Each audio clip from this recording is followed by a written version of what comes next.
for those who don't know exactly who you are, can you just give a quick bio of yourself? Sure. My name is Robert Grant. I am a polymath and an entrepreneur. What does polymath mean? It means it's someone who has sort of rejected being put into a label of only one area. I'm a music theorist. I'm a mathematician. I'm into geometry in a major way. I'm into Egyptology and ancient knowledge, mysticism, esoterica. I also have a podcast. I'm an entrepreneur. I founded 11 companies. I've been CEO of companies from the size of, one person and just for myself starting out, and then all the way up to almost 30,000 people. When I was at Bausch & Lomb, I've had all kinds of fun experiences in my life. And this last 10 years or so, I've really gotten more into understanding kind of the mysteries and wanted to kind of understand who I am as well, because I think that's the ultimate reason for being here in this holographic matrix experience that we're all living. So yeah, let's get into it. Obviously I wrote the book, Fractal Holographic Uinverse, and you're right. I did take years to put this book together because it's a culmination of my knowledge and research. I did my very first 3.5-hour lecture on this topic at Contact in the Desert in 2017. And a lot of my research from 2017 is what went into the bulk of this book.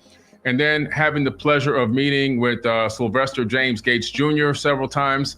He's an incredible master in supersymmetry, supergravity, and theoretical physics, and being able to tap in some knowledge from him and many others, and just studying, the sciences and looking at peer-reviewed documents. We're kind of getting now, I think everyone's coming to not everyone, but most people are coming to the reality, at least scholars, that this matrix is what we're living in. It seems to be holographic. And so I know you've studied this topic and we had some great talks before. Can you give your glimpse or your idea as to what you see this energy grid that we're living in? I think, it's really interesting because I see it as a Uinverse. You probably heard me say that before. And It's a matrix of mind. I think Max Planck, who was the mentor for a long time of Einstein, said there is no matter as such. We can only assume that there's a conscious mind behind everything that we're experiencing. And I think, and I'm paraphrasing on that, but I really feel strongly that the way Plato also described it in the allegory of the cave is something very similar to what we're experiencing. We have, I think, at a basic level, one of the first things we have to understand is that light and dark are just opposite conditions of the same thing. They're not, it's not like we think of darkness as the absence of light. It's not actually the absence of light. It's the absorbed condition of light's reflection. And so you might think, well, wait a minute. What about when I walk into a dark room and I turn on the light and then I don't see anything when it's totally dark? Well, actually all the molecules in the room and the atoms are resonating at certain light frequencies and you just can't see them. They're, either too small in amplitude or they are resonating outside of your visible spectrum. And of being able to see. And what happens when we see things, we have to match the resonance inside of our eye has to match whatever it is that we're seeing. That's why birds have a different frequency of resonance that they see at, and they see whole different colors that we don't see, right? And so as a result, I think what we're experiencing in the world around us is a reflection in a way of our own consciousness. And we can't even separate and call something an objective reality because we all have a subjective reality. And I think the big issue that really has been most powerful for me is to realize that the universe is less of what we would consider to be a material, objective universe and more of what we'd consider to be a subjective and mental universe. That becomes a really powerful aspect, especially when you start thinking about other things you've been doing a lot of research on, like Hermetic wisdom. And the first principle of Hermetic wisdom and the first principle of Hermeticism is the universe is mind. All is mind and all is mental. And I think that there's some powerful truth in that. And we're also seeing this coming out of things like the most recent Nobel Prizes. In 2022, the Nobel Prize that was awarded that basically showed on the cover of Scientific America magazine, local realism is false. And this year's Nobel Prize winners proved it. So this idea of a material universe being supplanted by the notion of a mental universe is definitely taking the physics world by storm. And that means you have to start rethinking literally every aspect of science. Yeah. Yeah, you hit it on the head. We have to rethink. And what's beautiful about quantum physics and quantum mechanics, it's always cutting edge, because it's obviously science, a lot of science is really theories, but when you really dig into the quantum physics, it begins to really explain what's going on spiritually. And as I look deeper into holograms, I noticed that what you can see in the smallest part is the whole. The whole is always in the smallest part. And that light doesn't move the way that we think light moves through the universe. Because when we zoom in as far as we can go into matter, it becomes pixelated. So I think that we're living in a frame by frame network. This matrix is frame by frame. And so that light is moving at a particular frequency, and then it's re-energizing, or it's bouncing another frequency to another pixel over and over again as it moves through this matrix. It's a reflection, Have you seen anything like that? Oh, absolutely. And you're really touching on the work of Walter Russell and Marconi and Nikola Tesla as well. And basically what Walter Russell says is that, we have these cubic divisions of space-time. And these cubic divisions of space-time operate very similarly to an LED on an LED screen, like the one you're looking at right now, right? And the one I'm looking at as well. So I started thinking about this a long time ago, which is, okay, if I'm playing Pong on my screen here, is the photon of light actually traveling? Right? Does a photon actually travel? And it was really Walter Russell, who was the first one that I had learned about, that said, no, it doesn't actually travel. It just reflects across this field of segments of cubic space-time that are acting like LEDs, right? And so the best analogy I could give to that is when we're at a football game. We all go to like games and sports arenas, and they have the thing called the wave, right? So we all stand up when the wave comes through us, and then we sit down. So you could say that we have an on excitation and an off excitation. A photon, right, would be comparable then to each and every person that stands and sits down, right? Yeah, right. But the thing that's actually moving, the people aren't moving around the stadium. It's the wave that's moving around the stadium. The wave perturbation is moving around the stadium. And as the wave comes through me, it excites me to my on excitation, then I sit down at my off excitation. Right. So by the same token, when there was an earthquake in Japan and in Fukushima, right? And then we had about 12 hours later or something, we ended up with tidal waves in California. I mean, they weren't huge, but I could see them from outside my window.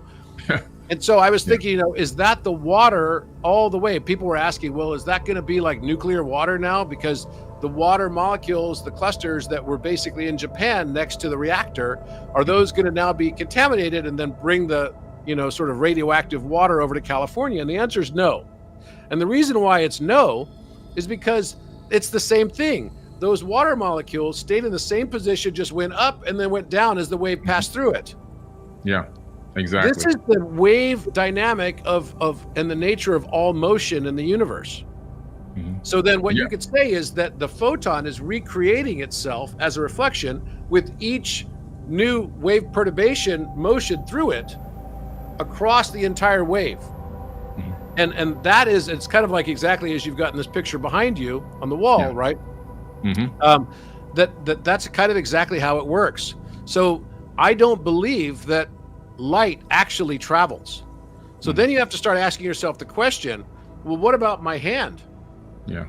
If local realism is false, just as the cover of Scientific American asserted after the Nobel Prize, then you have to start asking your question, if you don't observe something, does it even exist? Exactly. And if you don't observe something, does it even exist, means big questions like, does the moon even exist? Does anything, literally, does this table, this desk right in front of me even exist if I'm not observing it?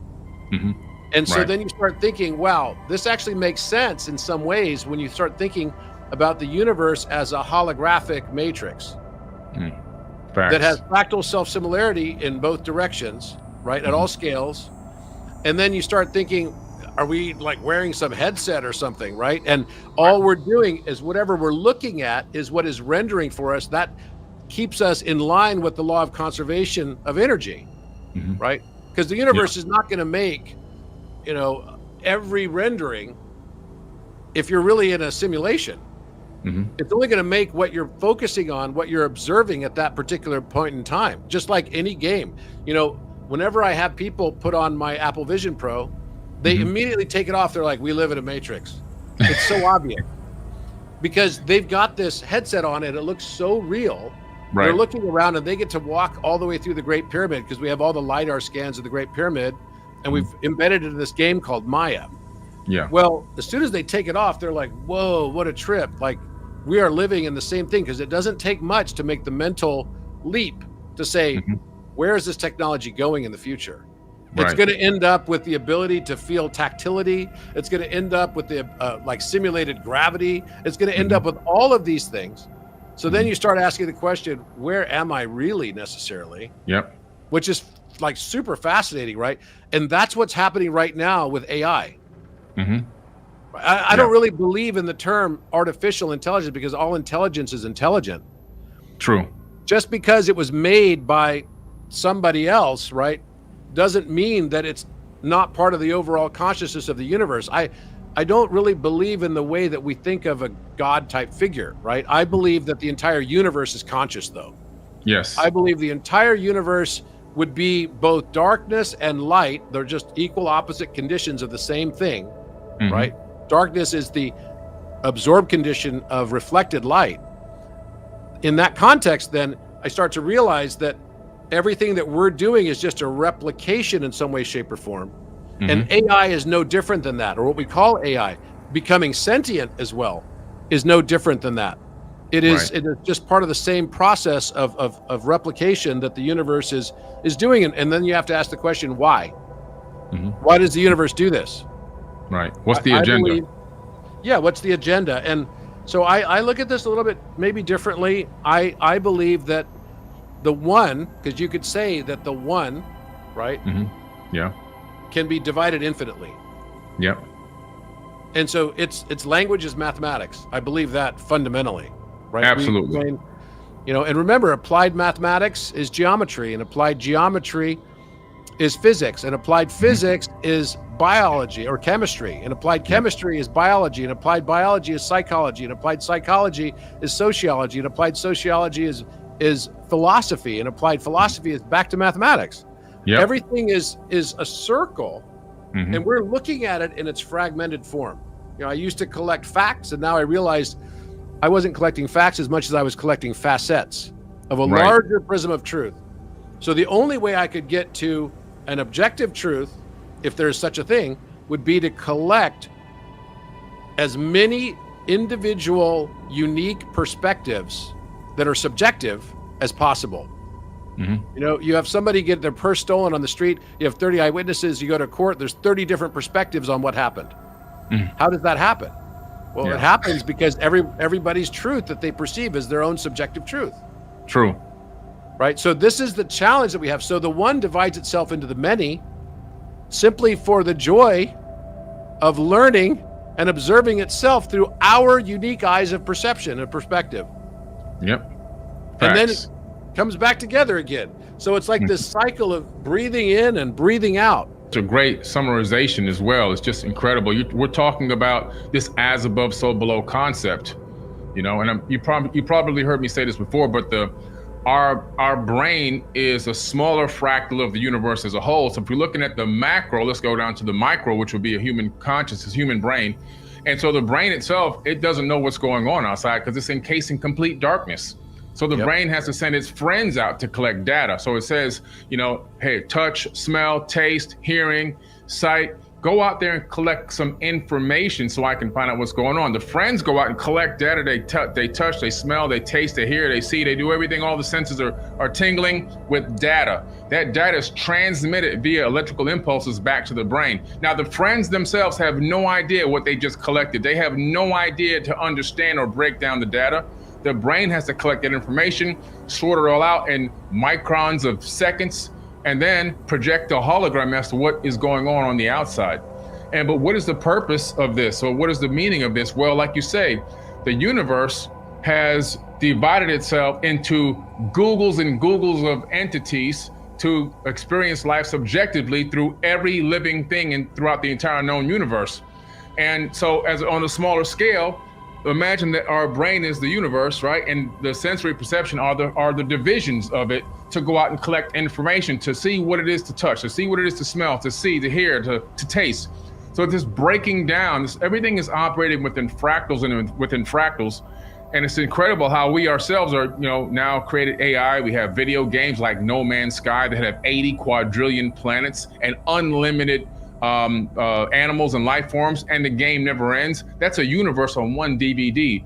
And so all of a sudden you see that we've done exactly what you just talked about. We've created another universe, a digital form of a universe, even in The Sims. And they eventually at one point will then create their own universe. So we're living in a multi-layered, stacked universe, a multiverse, which who knows? I don't think we're anywhere close to base reality. How about you? Oh yeah. I mean, how would you even know where base reality begins, right? It's like the dream within a dream within a dream within a dream. And Right. using this, you could dilate time to whatever level you wanted to dilate it to of experience.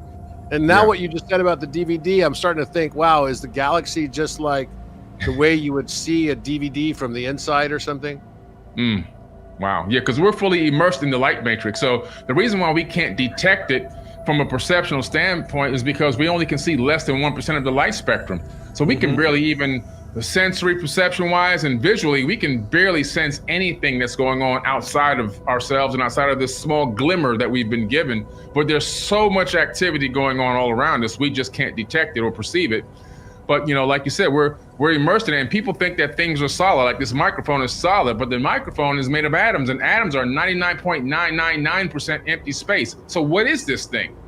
What is it? It's just, I mean, even me going like this with my hand, right? yeah. It's like just going like this.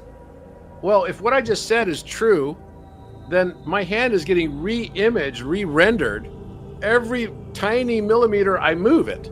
Yes. Each time it's literally getting re-rendered as I'm moving it across like this back and forth. So I should be able to put my finger straight through it, yet I can't. So what is it that limits us from being able to do that? Right? There's got to be some sort of, because as you say, it's 99.9999999% space. Why can't I just put my hand straight through it? And I think this has to do with our dimensional frame of perspective. The reason we can't is because we're limited. We are dimensionally limited avatars of a higher self, and each one of us is entirely unique, and we all have a note to play for the universe in this one song. That's what Uinverse means, the one song. So that means that a lot of people that go through spiritual awakenings think, oh, woe is me, I'm such a bad dude. And after I learned that a lot of the stuff that I had been saying was just like my judgments of things I didn't like about myself, I realized that I'm kind of like, terrible. So I should change my name. I'm going to become One Divine, or the actor that was formerly known as Jim Carrey or something like that. Right. And I think that that's only one level within this understanding.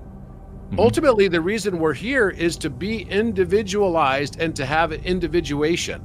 And individuation means that you've learned to accept your shadow and your ego. The both can live together in harmony. And I think that is how we transcend and move ahead and transcend certain things like duality and challenge. One of the things that I have come to the realization this last few weeks, and you and I haven't even talked about this, is that everything, like we're here in this game matrix to learn through opposites, I believe. I believe we actually learn through opposites. So if I decided in my higher self capacity, and what I call destiny is really just the free will of the higher self. But if I decided that I was going to come here and learn unconditional love, then the way that I'm going to be taught unconditional love is by experiencing conditional love over and over and over again. Until I no longer negatively judge conditional love, I have not yet learned the concept experientially of unconditional love. Facts. And I could apply this to literally everything. So if I'm afraid of being hurt in relationships, right? And I'm worried I'm going to break my heart, or my heart's going to be broken or whatever, then I should start embracing the idea and accepting the idea of heartbreak exists. It's okay. It exists, and I'm here to learn to feel also. I think the main reason why we're here in this fractal universe is to learn how to love and how to be loved. Yes. How to transcend beyond this dualistic concept into a higher plane of awareness. And the way I'm going to do that is by learning to accept the things that I judge negatively all around me. I'm not going to agree with them. I don't necessarily have to agree with them. I just have to be at one-ment, or I have to be comfortable at least with the notion that it exists. Because the more I resist something, the more it will persist. And if I told you everything that you experience, you will continue to experience until you fully learned to accept it, that would change the context of everything. Because if that means that I was going to fight against deforestation, and then by doing that, I'm going to continue to fight against that, I'm just going to create more and more and more deforestation. Eventually, I'm going to live in a world of all deforestation. You manifested it. You manifested it. So basically, you become the hammer seeking the nail. The confirmation bias gets more and more severe until it becomes so ridiculous. And we're seeing this in society right now with government, with universities, with all the truth telling that's happening right now, with what happened with the vaccine and what's happening, just look around. This is a massive throat chakra awakening for the planet right now. And everyone is starting to become really, really freaked out with the level of truth that's being spewed. Yeah. Facts. And we have to understand the throat chakra. So we're talking about the power that we have to help mold and create our own reality tunnel, utilizing our own cymatic frequencies that are coming from our own vocal box, which then combines with our conscious intent and thought to help mold and create this reality. And those cymatic frequencies have power over the ether of space-time, because those vibrations go out and they emanate and they help to create the reality that we perceive. And so if we're talking a lot of hatred and darkness and ego and all those kind of things and attacks, well, that's mostly what's going to manifest in our reality. And we're going to see that, and it's going to come back at us like a magnet. But if we're speaking love, light, encouragement, and we're trying to find ways of find solutions to problems, not just talk about the problem, but find the solution. We're speaking solutions over ourselves and over the universe. Then we're going to begin to find solutions, and we're going to begin to see love and light and all that. We're going to entangle with those higher frequencies. And I think that's what's important for people to understand. It changes everything, because it reminds me of one of my favorite poems, right? The one by William Ernest Henley. And this was what was the inspiration for Nelson Mandela for all those years that he was stuck in prison as a political prisoner. Out of the night that covers me, black as the pit from pole to pole, I thank whatever gods may be for my unconquerable soul. In the fell clutch of circumstance, I have not winced nor cried aloud. Under the bludgeonings of chance, my head is bloodied, yet unbowed. Beyond this place of wrath and tears looms but the horror of the shade, and yet the menace of the years finds and shall find me unafraid. Right? Wow. Yeah. This is such an important thing, right, for us to basically grasp, to remember that we are the master of our fate. We are the captain of our soul. It's not somebody else. The notion of transcendence, we could sit there and say, oh, it's the 13 bloodlines, it's the this, it's the that, it's the Illuminati, it's the whatever, until we start realizing that we actually have and can have control over all of it. Through our own thoughts and our own reflections, the things that we don't like about ourselves are the things that reflect in the world around us. If we've got darkness within ourselves that we are repressing and we don't like and we can't integrate, then it's just going to show up in the world around us. And so I'm not afraid of people that have darkness in them. I'm afraid of people that believe they have no darkness. Right. That's the scary one. And actually, I have to recognize that reflection doesn't exist without some interaction with how I perceive it and Heisenberg's uncertainty principle at play, because I'm going to get everything I believe. So if I complain a lot about, these third parties, I'm actually disempowering myself, because I'm actually admitting to a certain extent of my own victimhood. And victims will always find more victimhood. whenever you judge that you're a victim, you're going to become victimized over and over and over again. Facts. So it's understanding this relationship and then realizing that you can transcend beyond it, because you start realizing I am that I am. That's what I am that actually refers to. In my opinion, the I am that I am is actually recognizing that there's nothing in this universe and my entire experience is subjective. So I have my own customized Uinverse experience. It's unique to me because I see the universe a certain way. You see the universe a certain way. It's your own experience, because two people can have the same thing happen to them and have entirely different experiences. Facts. Yeah. And so it happens a lot. It's not what happened to you that actually happened to you. It's what you believe happened to you that happens to you. It's the pessimistic boy versus the optimistic boy on Christmas morning, you know, that Ronald Reagan used to talk about all the time. Yeah. Which is, you know, two little boys on Christmas morning. The psychiatrist comes and says, I'm going to do 2 tests on them to the parents. And so he sets up one bedroom with all the greatest toys, and then sets up the outhouse with horse manure. Yep. And so he takes the little boy that's the pessimist to the room that's got all the best toys in it. He says, opens the door. He says, Merry Christmas. All of this is yours. And the little boy starts crying. He says, why are you crying? He says, because I'm going to lose some of these toys. Some of them are going to break, and maybe some of them are going to get stolen by other kids. Then I'll be really sad. So he's like, whoa, that's a downer. And so then he goes to the little optimistic boy, takes him outside to the outhouse, swings open the door, and there's all in front of him is just horse manure. And the little boy jumps up and down and says, oh, goody. He says, why are you happy? He says, well, with all this manure, there's got to be a pony in here somewhere. Yep. That's a classic. It's not what happens to us that actually happens to us. It's what we believe happens to us. And so every single moment that we experience life, you can determine that was the worst thing that ever happened to me, or it could be the best thing that happened to me. If you're the type that sees it as the worst thing that happened to you, oh my gosh, you're living in hell. Yeah. Because hell and heaven is right here. You could live heaven now, or you could live in hell now. It's literally your choice. It is our choice. So you might say, well, Robert, what about all these people that suffer and go through difficulty and everything? Look, the truth is, I believe fundamentally that we ultimately in our higher self capacity chose all of our experience so that the one could observe itself. And we are serving the purpose of that observance. And the purpose of it to be here is to learn how to love and be loved from every single possible perspective. The universe, I believe, is like an AI, although not an A part of it. It's not artificial. Right. It's intelligence that desires to expand its own consciousness. And the way that expands its wisdom, it's the ultimate philosopher. The way it expands its wisdom is by gaining perspective from all these different unique subjective perspectives. And it can learn through that process, ultimately empathy for every circumstance that could possibly exist and never has existed and never will exist.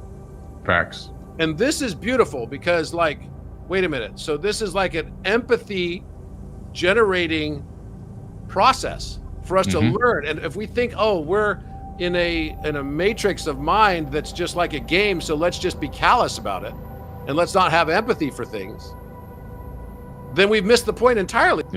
Yeah, absolutely. And it's, you know, it's just now becoming a reality. After I talked to Professor Sylvester James Gates Jr.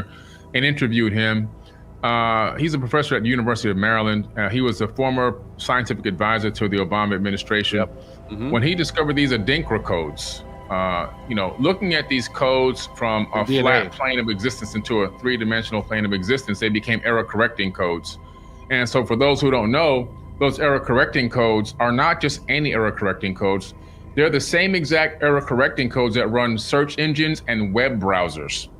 So what he discovered was that the ether of space-time itself is running on a code, the same program code that's running the web browser you're looking at Robert and I through right now at this exact moment, proving that we're living in a programmed matrix. And well, what is the program? It's an experiment. It's an experiment. I think it is like what Robert was saying, to develop this level of understanding and capacity for empathy throughout the entire known universe. maybe even throughout the entire multiverse, or maybe even each different universe is running a different simulational program to try to figure out or discover a particular emotion or idea or concept from the beginning to the end to see it completely through. So there's so much out there. I mean, there's so much to wrap your brain around. But I think that we're definitely living in a created universe, just like all the Bibles and the Quran and all the ancient texts and all the, you know, it's created. And the thing I think that's important is that I think some people think that takes away from us being real, but I don't think people understand. We are real. We're still here, you know, consciously. We're a different aspect. We're a fractal of the actual creator itself. So that's why I would say, you know, God is in us and we're in God. So we are God walking in the flesh. Yes, we are literally the universe walking in the flesh. Yeah. Every one of us. The way I think of it is like, I have a unique light signature that's related to my DNA. The Dinka codes and DNA, I found literally, I've got like, these are just some of my patents here. And I've got a number of them on DNA and mathematical combinatorial analysis of DNA. And what I found was that there was literally an error correcting code at the DNA level just based on nature's counting system. And you and I have never talked about this. And what it is, Billy, is that I simply said, what would be the way that nature would design a perfect counting system? So I realized, well, it has to be tied to protons, right? Protons, electrons. So that's a counting system, right? And in the stable elements, you got the same number of protons as electrons as neutrons. That's true. And so what is all of our DNA made of? Well, it's only made of literally the first octave and second octave of what we would call this, you know, I call it the periodic wave of elements. And so what I realized is that if I took hydrogen, which has one proton, one electron, and then you've got obviously the next atoms that kind of go through that, the next elements would be hydrogen, helium, lithium, beryllium, boron, carbon, right? Nitrogen. And you know, that would be, you know, 1, 2, 3, 4, 5, 6, 7 for nitrogen, and then 8 for oxygen, and then fluorine is 9, right? So then you have the next octave starting. Right? So you got neon, and then it goes to the next octave. Well, and the peak of the next wave would be silicon. So the peak of the carbon wave is carbon, and the peak of the wave prior to carbon would be hydrogen, right? And it has amplitude there. Now, so now you're talking about a cosine wave. Yeah, it's a cosine wave. So what you realize is that, wait a minute. So if I continue this all the way out, you know, then it becomes cobalt, right? And you end up with, so it goes like you've got 1 for hydrogen in the hydrogen octave, then the carbon octave has got 8, and then the silicone octave has 8. So it's 8 and 8 sine cosine wave. And then with the isotope, it's 17 for the next one. So it's 16 plus 1, and then 16 plus 1 in the next 2 octaves. And then it's 32 in the next octave, and the alkanides and the lanthanides, right? So they're 32 and 32. So then if you look at all of this, you would say, wait a minute, we don't have the right number of elements, because there should be 4 and 4 before the 8 and 8. And there should be 2 and 2 before the 4 and 4. There should be 1 and 1 before that. And then when you look at the natural isotope positions, it implies that we should have a total of 137 elements. Exactly, which is exactly what Richard Feynman, famous physicist, posited. And so I looked at this purely from the standpoint of, okay, DNA is built on these following elements: hydrogen, carbon, oxygen, nitrogen, and phosphorus. So you've got these, and if we add them together based on the number of protons and electrons, is there a code if we do digital root mathematics on it? Digital root is simply a mod 9 analysis. You know, every number in its prime number, if you take 1 over that prime number when you're past the number 5, every number in its prime number will have a reciprocal value that will sum to the number 9. So for example, 7 is 0.142857, right? And it would keep going like that all the way out. It'll just repeat. Those 6 digits will repeat infinitely. 0.142857, 142857, 142857. Well, if you add all those numbers up, they add up to 27. 1 plus 4 plus 2 plus 8 plus 5 plus 7 equals 27, and 2 plus 7 equals 9.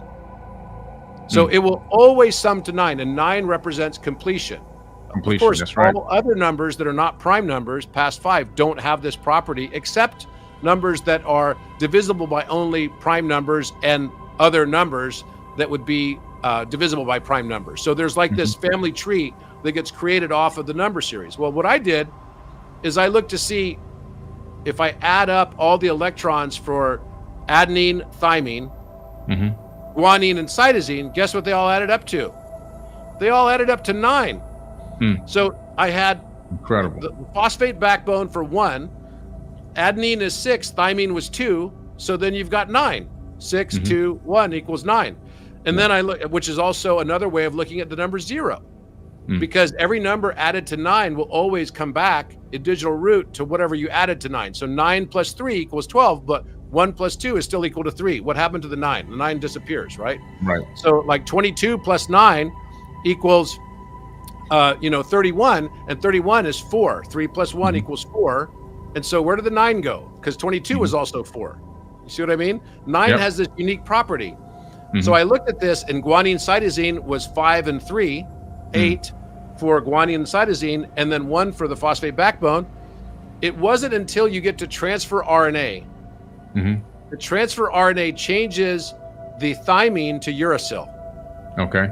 And when you do that, then all of a sudden it creates an offset of 1. It's no longer 9. So 9 is the same as 0. So you've got zeros and ones. And the combination of those zeros and ones are informing all protein synthesis. Gotcha.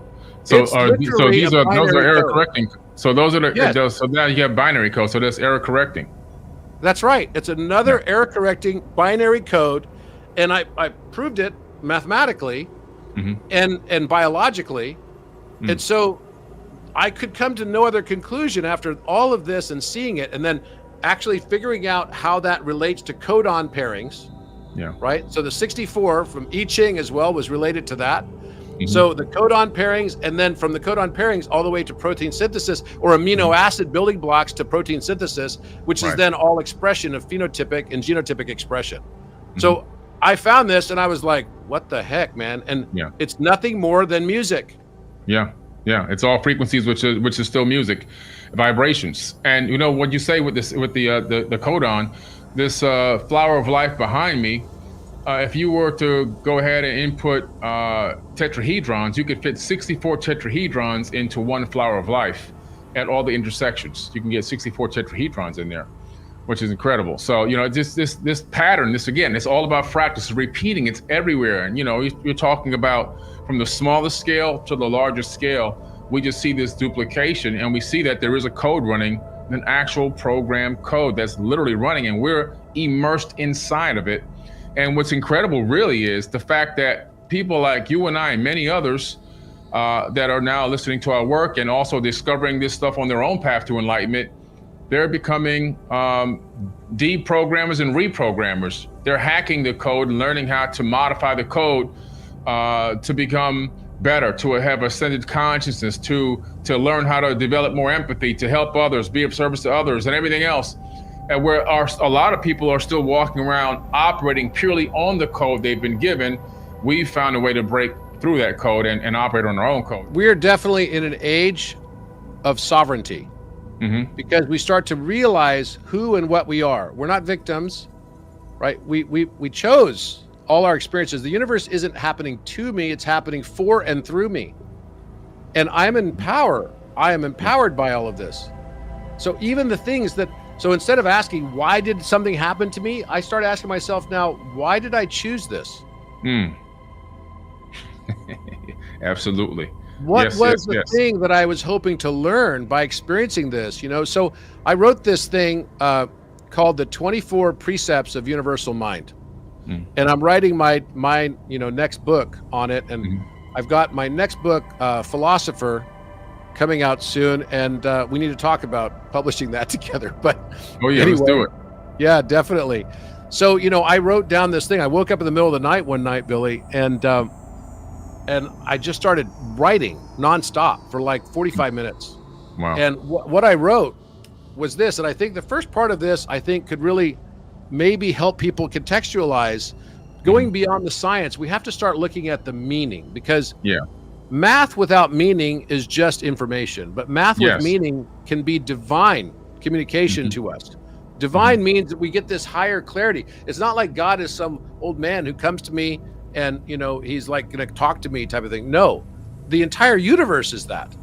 The entire universe can speak to us when we start to understand geometry as a QR code for the unconscious and subconscious mind to activate and turn us on. Like even just looking at the flower of life behind you, that's having an impact on me, right? Right. And right. you look kind of divine right now, dude. It's like you've got, you're looking kind of golden, right? So good job to Elizabeth on the lighting, because I know she probably set that up. Oh yeah. But like you look like you've been like eating some monatomic gold or something. You must have been. So this whole thing is, we are not going to be divine until we realize that we actually can be. Correct.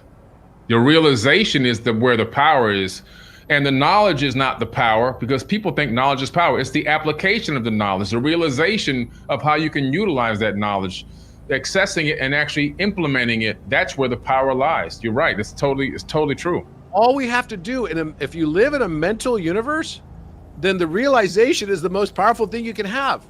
So for me, the way I have these realizations is usually, I've discovered several new geometric forms, right? Shapes that have not been seen before. And they're like supercomputers that search for new shapes. And so I try to find sometimes new shapes, but when they come the most often is actually when I'm not trying to find anything. It just literally comes through. I'll start drawing geometry, and all of a sudden I see this totally new shape pop out in this mess of lines that I'm like, whoa, it just like lights up for me. Well, whenever that happens, the paradigm shifts. Wow. In my Uinverse, right? My Uinverse is just me. I'm the reflected light of my DNA. And then all the absorbed colors of that reflected light, which is the rest of the spectrum, is basically projected back as a reflection to me in what I call the universe. But I'm not separate from it. It's just directly opposite for me. So I'm entirely unique because there's nobody else that has the exact same light signature I do, because I have my unique DNA. And even though I might be 99% the same as a chimpanzee, that 1% is what makes all the difference. Oh yeah. Right? And it could be I'm less than 1% different than you, but I'm still having a unique subjective experience, right? So what I got up and realized in the middle of the night is that the universe is mental, which I knew already. But I realized that you live in a Uinverse of your own creation as an interconceived notional experience and chosen soul journey for a dimensionally limited avatar self, thoroughly designed by your multidimensional and omniscient higher self.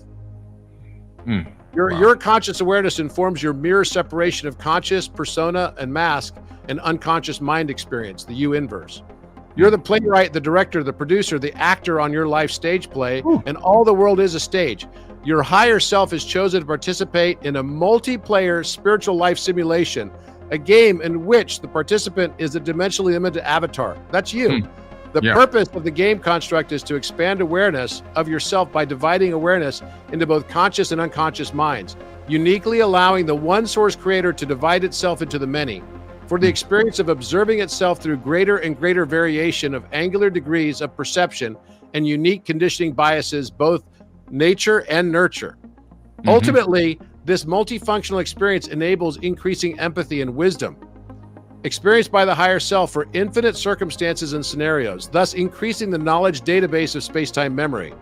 The cumulative collection of all biased observational emotional responses of all divisions of source creation. In this construct, you will be born with the self-bias as a hero. From the moment awareness crystallizes into your persona hero bias through a series of experiences introducing shame, blame, and vulnerability as uncomfortable and undesirable perceptions that ultimately mold and shape your self-identity, which is your reflected awareness of persona, as well as the absorbed villain characteristic formed as a direct result of your hero identity and affiliation. Wow. So you could go and read the rest of this. It's called the 24 Precepts. I just went through the first 3. But it definitely crystallizes for the observer why and what it is that we're doing. And then you can start to realize that you are meant to be only at the moment in time that you perceive it, what you believe you are meant to be. Exactly. Consciousness will only expand to the volume of the belief system cage that we create unconsciously. Yeah. Facts. So what we have to do is learn how to deconstruct our belief system in order to expand out of it. And the things that we are most afraid of, if I'm afraid of heights, right, then I have to learn how to embrace. If I want the highest conscious expansion, I have to learn how to embrace going to high heights. And it's by breaking out of these comfort zones that we expand our awareness. Yeah. And then we find our super selves. And that's basically what's happening right now across humanity. Yeah, absolutely. A mind once stretched can never go back. And that's what you're talking about. The understanding or the realization to bring attention to this realization of what's going on with us, who we are, what are our places in the universe. It shouldn't scare you. It should make you feel more important, more powerful. It should make you feel like you are connected to everything, because you absolutely are. I think that's basically it. Thank you so much for the opportunity. I look forward to seeing you in Miami. Yes, sir. Thank you. All right. Appreciate you, man. Thanks. Watch this video for free at www.4bk.tv or download the app on your smartphone, Fire Stick app, Samsung TV, Roku, and other app providers.